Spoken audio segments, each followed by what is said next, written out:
अस्सलाम वालेकुम, मैं हूँ आमिर खाकवानी। अपने फेसबुक और यूट्यूब चैनल में आपका खैर मकदम। आज के व्लॉग में 2-3 खबरें हैं, ये पॉलिटिकल खबरें हैं। लंदन में जो इजलास हो रहा है, मुस्लिम लीग नून का एक सेशन उसका हो चुका है। क्या उन्होंने हासिल किया है, क्या प्लान किया है, क्या चीज़ें वहाँ पे डेवलपमेंट हो रही है। दूसरी यहाँ पे जो सरगर्मी हो रही है, एक अहम सियासी शख्सियत की मुलाकात हुई है, प्रेज़िडेंट से भी और पीटीआई के लोगों से भी। क्या मुज़ाकरात का कोई डोल डोला जा रहा है, क्या हुआ क्या है इसमें, चल चल क्या रहा है पीछे, ये जानने की भी कोशिश करते हैं। कि एक दिलचस्प मुलाकात चौधरी शुजात की भी आसिफ जरदारी साहब से हुई है, उसमें भी देखते हैं क्या हो रहा है, क्या नहीं हो रहा, क्या चीज़ें बात करते हैं। जो नए दोस्त देख रहे हैं वो चाहें तो चैनल सब्सक्राइब कर लें, अपना फीडबैक दें, अपने कमेंट्स किया करें। मैं कोशिश करता हूँ कुछ चीज़ों के जवाब दूँ, सब पढ़ूँ और सबके जवाब दूँ। जो लंदन में मुस्लिम लीग नून का इजलास हो रहा है, उसमें बुनियादी बात फिर वही घूम फिर के काफ़ी अरसे से जो मामला चल रहा है कि नैरेटिव क्या हो, मियाँ साहब कब आएँ इलेक्शन में और नैरेटिव क्या हो। मेरी इत्तला ये है कि एक ये दिलचस्प बात है, अभी तक इसको मैं अभी समझ नहीं आई कि ये बात होती है या नहीं होती, या मियाँ साहब इसे करते या नहीं करते। कहा जाता है कि मरीम नवाज़ साहिबा ने तजवीज़ दी है कि 21 अक्टूबर की जगह पे 12 अक्टूबर को, क्योंकि लोग ये कह रहे हैं कि ये बीच में खबर ये आ रही है, मुख्तलिफ सोर्सेज ये कह रही हैं कि मियाँ साहब को कहा जा रहा है कि चेंज करें डेट। बाद लोगों का ख्याल है कि आगे ले जाने का, लेकिन हमारी इत्तला ये है कि मरीम नवाज़ ने ये तजवीज़ दी है कि 12 अक्टूबर को आया जाए। 12 अक्टूबर आपको जानते हैं उसकी एक सिग्निफिकेंस है। 12 अक्टूबर 99 की जनरल परवेज़ मुशर्रफ ने तख्ता उल्टा था, तो मियाँ साहब एक मुज़ाहमती एक लीडर और एंटी एस्टेब्लिशमेंट का उनका बयानिया और उनके खिलाफ साजिशें माजी में, और ये उसमें सारा वो बयानिया की बुनियाद रख रहे हैं। तो वो उनका ख्याल है कि 12 अक्टूबर को कराएँ तो ज़रा, लेकिन 12 अक्टूबर तो बिल्कुल करीब है। इसका मतलब ये है कि फिर मियाँ साहब को फिर 1-2 दिनों में ही अनाउंस करना पड़ेगा और काफ़ी भागदौड़ करनी पड़ेगी। असल में इनको जलसा इस्तकबाल से रोका गया। किन्होंने रोका वो आप जानते हैं, नाम लेने की ज़रूरत नहीं। कहा गया कि लोगों मतलब उन हलकों का ख़्याल है कि एक बहरहाल कन्विक्टेड मुल्ज़िम है एक मियाँ नवाज़ शरीफ साहब, तो उनका एक तरह का रेड कारपेट इस्तकबाल हो और इस तरह खुमैनी की वापसी आला तासर वो नहीं बनना चाहिए, तो इसलिए उनको रोका गया एयरपोर्ट आके इस्तकबाल से। फिर ये मैं मीनार पाकिस्तान जलसे की बात हो जी, मीनार पाकिस्तान जलसा भरना भी तो एक बड़ा दर्द सर बना हुआ है ना, कार-ए-दर्द है बिल्कुल। मुस्लिम लीग नून के लिए उस पे लगे हुए हैं, इस पे किस तरह करेंगे और किसी को कोई समझ नहीं आ रही है। अब वो अजीब-गरीब तावील जावेद लतीफ़ ने दी कि जी हम नहीं चाहते थे सड़कों पे डिस्टर्ब करें, और शादियाँ होती हैं और वो क्या मतलब सारा दिन शादियों की बारातें एयरपोर्ट वाली सड़कों पे फिर रही होती हैं। चले खैर वो जैसी बातें थी, असल वजह ये है कि उनको रोका गया था। तो लेकिन मियाँ साहब अपना अभी शहबाज शरीफ साहब भी जो लेके गए यही कि आप जनरल बाजवा के खिलाफ बात ना करें, और लेकिन वो मियाँ साहब का नैरेटिव बनता ही नहीं चीज़ों पर है। मियाँ साहब का ख्याल है कि मैं ये कहूँगा, देखें जी 30 सालों में पहले भी हमने बात की थी इस नैरेटिव में कि 30 साल में मुझे सिर्फ 1 इलेक्शन लड़ने दिया गया, 2 में वो इलेक्शन नहीं लड़ पाए थे, और 8 में भी आपको पता है कि उनके लिए मसाइल रहे हैं। 13 का इलेक्शन लड़ा उन्होंने, 18 का भी नहीं लड़ा। तो वो उनका ख़्याल है कि देखो जी मुझे इलेक्शन नहीं लड़ने दिया गया, मेरे खिलाफ अच्छा साज़िशें हुई हैं, जजों ने की, उनका नाम ले लेके उनको सलवातें सुनाएँगे, और जनरल फैज़ और जनरल बाजवा का भी नाम लेंगे, और इस तरह और बातें भी करेंगे वो सारे। ये साहब मुशर्रफ को भी ज़ाहिर है उस पे लान-तान करेंगे अगर वो 12 अक्टूबर को आते हैं तो।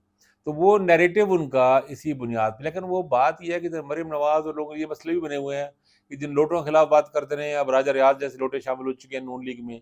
अच्छा, मुनरिफ लोगों के लोगों को उनको टिकटें भी देना पड़ रही हैं। तो वो मरीम नवाज़ के लिए भी मसला बना हुआ है कि किस बुनियाद पे ये चीज़ें अपना नैरेटिव उठाएँ, किस बुनियाद पे? क्या नारे लगाएँ? वोट को इज़्ज़त दो वाली बात करेंगे तो वोट को इज़्ज़त दो में भी फिर आप तहरीक इंसाफ को इलेक्शन नहीं लड़ने दे रहे। तो वो वहाँ पे क्या वोटर उसका जो सबसे बड़ा वोट उस बैंक उसका है। तो वो बातें उनके लिए मसले बने हुए हैं, किस तरह एडजस्ट करें कि जितनी चीज़ें हों। सेक्शन इसलिए और होंगे, चीज़ें होंगी, देखें वहाँ से क्या-क्या खबरें आती हैं, लंदन से जो भी आता है। यहाँ मैंने पहले भी बात की थी, मोहम्मद अली दुरानी साहब ने मुलाकात की थी सदर मुमलिकत से, और फिर उन्होंने कहा भी आगे कि मैं मामलात आगे बढ़ा रहा हूँ और सुलह की मफ़ाहमत की कोशिश कर रहा हूँ तहरीक इंसाफ और एस्टेब्लिशमेंट में। वो मामला फिर ठप हो गया, रुक गया। सदर ने एक खत लिख दिया, होम बच्चे से खाता है, लेकिन बार लिख दिया उन्होंने इलेक्शन कमीशन को। तो उसके बाद लगा कि जैसे दुरानी साहब नाकाम हो गए, लेकिन अब दुरानी साहब फिर एक्टिव हुए हैं, उनके सदर से मुलाकात हुई है। ईवान सदर ने उनकी तस्वीर भी जारी की, अहम बात ये है, इसको एक्नॉलेज किया इसको, और प्रेस रिलीज़ दी, एक कमज़ोर सी प्रेस रिलीज़ दी कि जनाब सियासी अमूर पे गुफ्तगू हुई, और ये कनाडा में उसकी मज़म्मत की कि सिख लीडर की कत्ल की और वगैरह-वगैरह इस तरह करके बातें। तो ज़ाहिर है ये बात तो नहीं हुई दुरानी साहब से, ना सदर साहब की पुराना कोई ताल्लुक की दोस्ती ऐसी है, ना पहले उन्होंने पिछले सालों में मुलाकातें उनकी हुई हैं, 5 साल तो उनको होने वाले हैं, हो चुके हैं बल्कि सदर बने। तो ज़ाहिर है वो एक अहम तजवीज़ लेकर आए, और फिर उनकी मुलाकात कोई पीटीआई के कुछ लोगों से भी हुई है, उसमें रऊफ़ हसन भी थे, कोई 2 लोग भी थे तहरीक इंसाफ के। तो उन लोगों से उनकी जो अ, चीज़ें चल रही हैं, कुछ न कुछ तजावीज़ लेकर आए हैं। अब उसमें प्रॉब्लम ये है कि इमरान खान कुछ चीज़ों पे क्लियर हैं, डटे हुए हैं।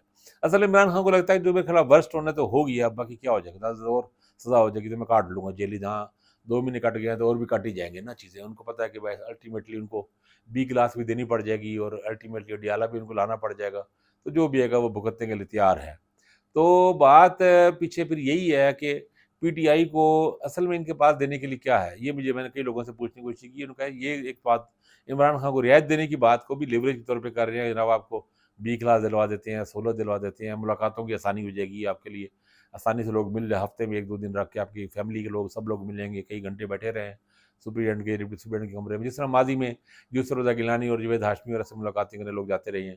तो इमरान खान इसको इतना ज़्यादा अहमियत देने को तैयार नहीं, वो कहता नहीं लोग नहीं मिलते तो कोई बात नहीं, मैं उल्टा आराम से सारा दिन किताबें पढ़ता हूँ, कुरान पाक पढ़ता हूँ, तिलावत करता हूँ।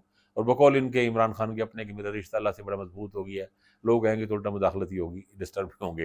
वो खान साहब का अपना एक मिजाज है। तो खैर फिर ये बात कही जाती है कि तहरीक इंसाफ को स्पेस मिल जाएगी, इनको लोगों को टिकट इलेक्शन लड़ने का मौका मिलेगा, पंजाब में केपी में उनको थोड़ा सा और फ्री हैंड मिल जाए कि अगर वो लड़के इलेक्शन जीत सकते हैं तो वहाँ जीत लें, वहाँ पे सूबाई असम्बली बना लें। इस तरह का कोई स्पेस करने की इमरान खान के लिए कोई ऐसा कोई नहीं नज़र आ रहा कि इनको रिहा करेगा। मुमकिन है किसी इस मरले पे ये भी मामला हो कि इमरान खान को रिहा करके मौका मिला जाए इलेक्शन में, अगर ये हो। अच्छा, बाज़ लोग तो ये भी कह रहे हैं कि इसको एस्टेब्लिशमेंट भी एक लेवरेज के तौर पर इस्तेमाल कर रही है मियाँ नवाज शरीफ के लिए। जैसे ही मोहम्मद अली दुरानी के राब्तों की खबर आती है तो उससे अंदाज़ा होता है कि जनाब एस्टेब्लिशमेंट जो है ना, सिर्फ वाहिद ऑप्शन नवाज शरीफ नहीं है। ये मैसेज देने का मकसद है कि इमरान खान को भी हम छोड़ सकते हैं मैदान में, और आप सिर्फ एक नहीं, जवाब में अगर 2 ही लड़ेंगे या तीसरी तरफ पीपल्स पार्टी समझें तो फिर एक मुकाबला और तरह का होगा। तो खैर दुरानी साहब का मामला अभी चल रहा है, फ्लूइड है अभी चीज़ें, दोनों तरफ से जावी तो चीज़ें चल रही हैं। कोई डेवलपमेंट होती है, अंदर की खबर हमें हाथ लगती है तो हम भी वो खबर भी यकीनन आपसे शेयर करेंगे। एक दिलचस्प मुलाकात चौधरी शुजात की आसिफ जरदारी साहब से हुई। जरदारी साहब भी इधर पंजाब में भी आए हुए हैं, तो वो मुलाकातें वो इलेक्शन से पहले कोई हिसाब किताब अपना शुरू कर रहे हैं। तो चौधरी साहब से मुलाकात के वाले से एक सबसे दिलचस्प जो आप अगर चाहें तो एंजॉय कर सकते हैं, हँस भी सकते हैं, लेकिन मैं तो जरदारी साहब के एहतराम में इससे गुरेज़ कर रहा हूँ, हँसने से, मुस्कुराने से अलबत्ता कोई नहीं रोक सकता कि जरदारी साहब ने सीट एडजस्टमेंट की बात की है काफ लीग से। अब बंदा पूछे कि काफ लीग के कितने बंदे, कितनी सीट एडजस्टमेंट, कहाँ से सीट एडजस्टमेंट करेंगे, और काफ लीग का कौन सा वोट है जो सीट एडजस्टमेंट में भी उस पार्टी की मदद करेगा। एक इनके पास तारिक खुर्शीद चीमा इलेक्शन लड़ने को, एक गुजरात से 1-2 सीटों में चौधरी सालेक हुसैन और वो चापे वगैरह 1-2 इलेक्शन लड़ने वाले हैं। तो चौधरी साहब की जो फैमिली के जो साथ मिले हुए हैं, चौधरी वजाहत और उनके बेटा एक लड़ लेगा।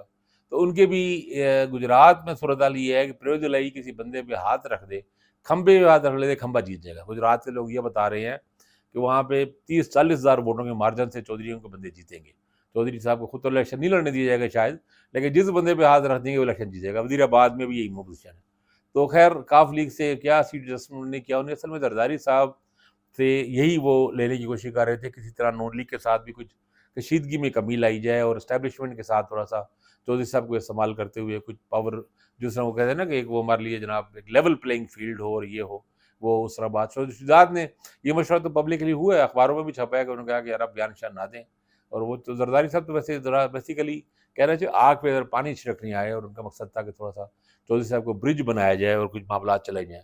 अब चौधरी साहब क्या कर पाते हैं, उन्होंने ज़ाहिर आगे जो उनको कहा गया होगा, जो जरदारी साहब ने वो आगे पहुँचाएँगे, जो उसमें कोई डेवलपमेंट होती है या कुछ अगर होती है, तो सामने आएगा कि पंजाब में पीपल्स पार्टी के लिए है कुछ नहीं। लेवल प्लेइंग फील्ड से मुराद अगर वो सिंध में लेवल प्लेइंग फील्ड चाहते हैं तो वो उनको मिलेगा। वो खुली जगह मिल जाएगी उनको, वहाँ से इलेक्शन जीत भी लेंगे। पंजाब में उनके पास कुछ नहीं बचा सिवाय 2-4 इलेक्टेबल जो उनके कहीं हैं, 5-7 सीटें हैं जहाँ पे वो लड़ सकते हैं। तो वहाँ पे लड़ेंगे। गिलानी साहब हैं मुल्तान में, इधर कायरा की सीट थोड़ी-सी है, या राजा प्रोजेस्टर साहब हैं, या इस तरह वो इक्का-दुक्का और भी। तो देखें और जो नया पॉलिटिकल डेवलपमेंट होगी तो इस पे बात करेंगे। अपना ख्याल रखिएगा। अल्लाह हाफ़िज़।